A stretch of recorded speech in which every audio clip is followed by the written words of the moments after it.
Hello and welcome to a CoffeeCast from Roofer's Coffee Shop. My name is Heidi Ellsworth, and we are here today to visit with contractors throughout the country about how they are delighting their customers with technology. And of course, this is many videos within this CoffeeCast playlist, so be sure to listen to all of them.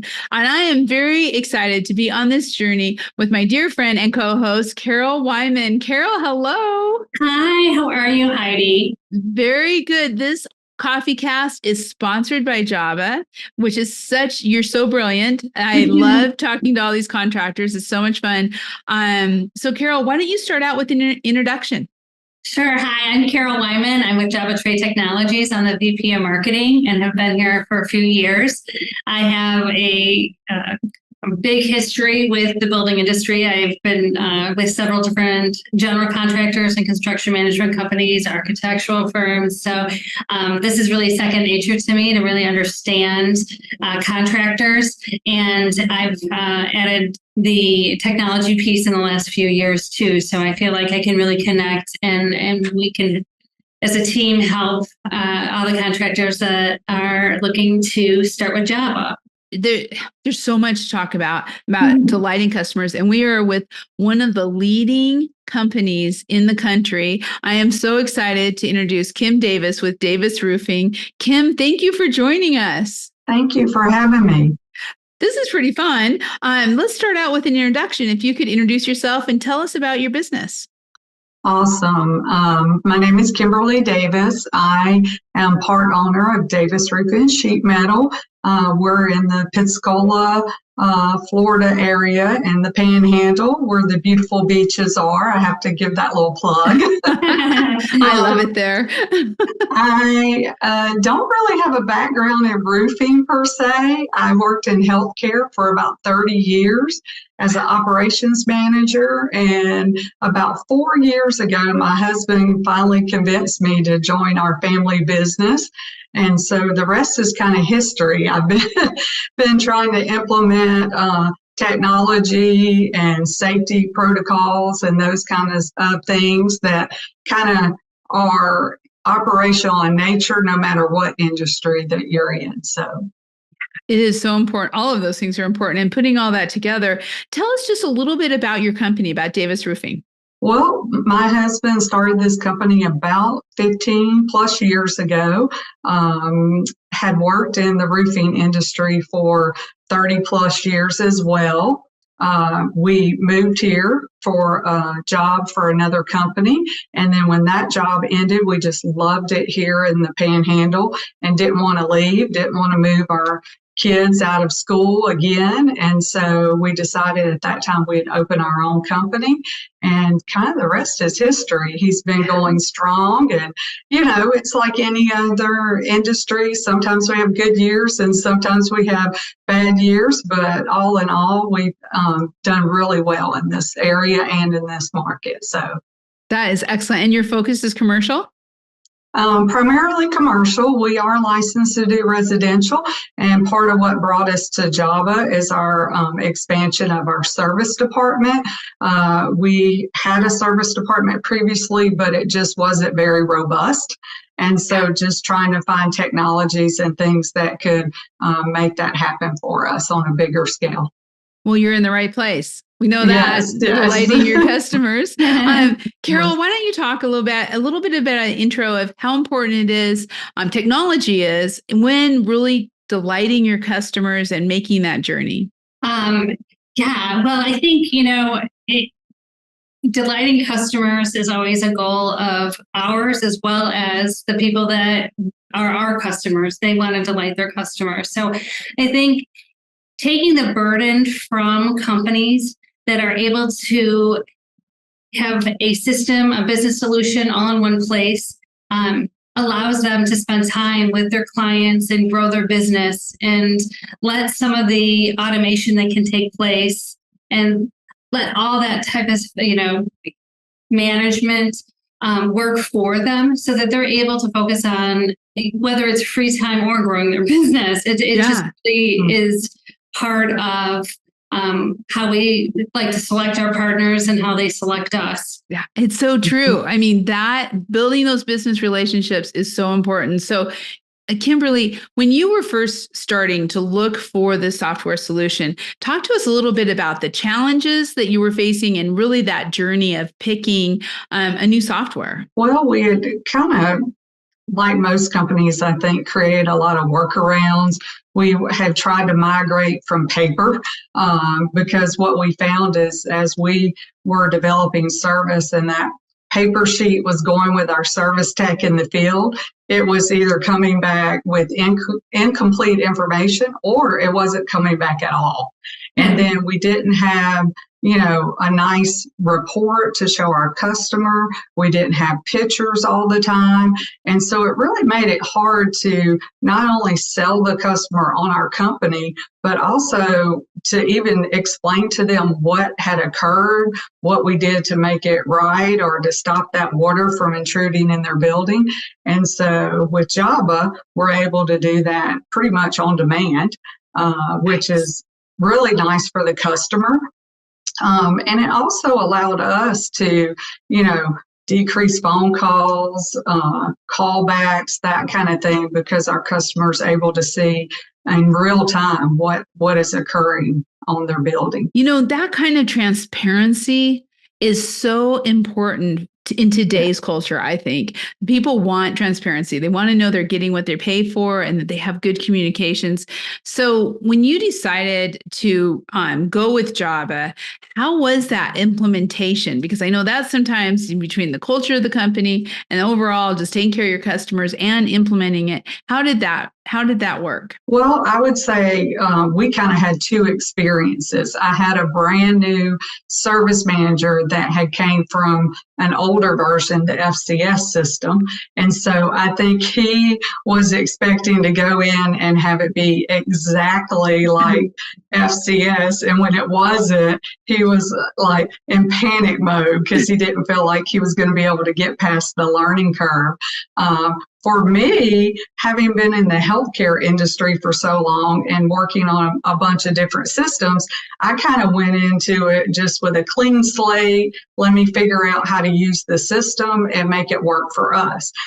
So I will say that the support team was awesome with that. We did our initial training. One thing that was super helpful was having a training database. And so we were able to load customers into that training database, set up things, play with things, figure out what was working and not working. And then we were able to move over to the live system. So those two things really helped. I would say just being don't go into it thinking it's going to be perfect because it never is, but just rely on that support team and that training database to really help you get through that more trying time in the beginning. Carol, that training database is pretty awesome. Yes. Yeah, we like to offer different types of tools. Like everyone learns differently. And so I think the hands-on, being able to really put some things in the system and understand where they're going and how it'll affect other reports and how all the data works together, I think is really important. And I think the customers definitely see a value in that. We also listen to a lot of feedback from our customers when we're setting up. We're a contractor-driven development company. We are constantly looking for feedback from our customers. And I know Kim gave some great feedback over the time that she was training. And we take all of that to heart. We listen to that and we want to make sure that we're always improving our software because people learn differently, just like the learning curve. Someone coming from a different system or someone coming from a different industry, being able to support each individual in those roles. I know that we wanted to talk to Kim because of her experience, and in Matt Calabrese, who is the customer success person for you guys, has said nothing but great things because we see that you put your customers first. And you're always, getting better with that. So we owe it to you to get better and try and do all those things too. We try to anticipate all the needs that you guys have. So I think that answers the question, right? Yeah. Well, and I'm curious in saying that, Carol, that's where I'm really curious, Kimberly, what are your customers saying? How has been the adoption from the customer side? I know you mentioned earlier they like getting the reports, but what is some of the feedback and how has it really delighted them? Well, we actually take a very different approach now that we have Java. We have a lot of management companies or owners that manage, or have vast properties. And so trying to keep up for them with, what property got service when and having that history. So one of the huge things that brought us to Java and that we use is to give our customer access to that portal. And so they can actually go in there and see the activity, see what's happening on those different properties. And so what we've started doing is if we're going to onboard a new customer, we bring them into the office, we sit down, we show them what we're capable of doing with Java, and then we try to structure their setup to meet their needs. So for example, we have a customer that they have like 7 different cost centers. And then within those cost centers, they have maybe 10 to 20 locations per cost center. And so we actually sat down with them and set up a primary location with sub locations under it so that when they go into that portal, they can see, okay, for this cost center, we don't call it that in Java, but for purposes of them, that cost center has all those properties tied to that very specific cost center. That way, when they get their invoice, it's all together. They know what check they need to issue that payment out of, and they have all their pictures and everything in one report. So works really well. Really smart. And listening to your customer on what they need. Yes. So, okay, what do you see for the future, Kimberly? What is the future of Java? What are some things that you would like to see Davis Roofing really adopting and maybe, that next step? Well, we definitely want to use it, and we're starting down this road where we began using it just for service, but now we're really trying to expand the service to start doing all their quick bids and all their proposals in there. I mean, ultimately, we want to get to where our sales team is using it to put any leads, any roofs they go out and look at, go ahead and capture as much information as possible. And then the other thing that's really works great for us is how it ties back to QuickBooks. So we're able to almost mirror Java to QuickBooks and vice versa so that it's a seamless transaction for us. Wow, that's important. Carol, when I think about that, about the rooftop, what you were just saying, Kimberly, about being on the rooftop, being able to just put things in there, that is a huge benefit of Java, right, Carol? Absolutely. And, we've noticed one of the things that we've just implemented is called Java Compass, which helps, you're worrying about so many things on the roof and you're doing your job. And the last thing you want to be hung up on is technology. You want to be able to just know what you're doing and go up there and have the confidence. And with Java Compass, which is a tutorial, it's a companion that comes with you. Basically, it's like it's like a little. So it can walk you through steps in real time, going through it, so that you're not ever in a where you can't put something in the system. So I think it's pretty cool that we understand that every mindset's a little different from user to user. And so being able to offer that to our clients has been, necessary and good for people to grow. So I think we're excited to see people on the roof being able to use our tools at the ready. And, Kimberly, to that point, I just have to ask one more question, but what is the feedback from your employees, both on the roof and in the office? How has this adoption of Java gone? Well, it's amazing.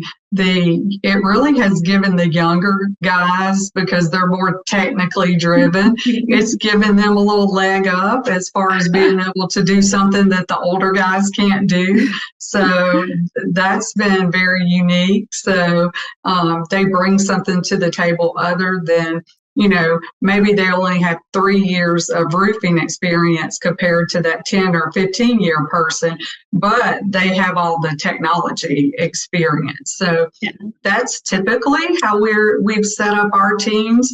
We have a more experienced worker with a younger, more tech-savvy person, and we find that ends up being a great combination because they start to mentor each other, and what one doesn't know about roofing, the other teaches, about technology. So it's been pretty impressive. I love that you're able to connect generations that way, because I feel like there's always, there's so many opinions and stereotypes about different generations, and for them to see the value in other generations and bring them together. Who knew Java could do that too? There Right? you go. Right. That's what this CoffeeCast is all about. We're finding out so many great things. And Kim, thank you so much for sharing everything, your wisdom, your experience, your journey. It just makes a world of difference when people can hear it straight from people who've been through it. So thank you so much. Oh, you're welcome. Thank you for having me. It's great. And Carol, thank you. Thank We're you. on to the next contractor. This is so fun. We got to make sure everybody is watching all of the videos that are in this CoffeeCast. That's perfect. Thanks again for your time, Kim. And on to the next one, Heidi. On to the next one. Thank y'all for having me. Have a good day. Thank you, Kim. We'll see you all on the next CoffeeCast.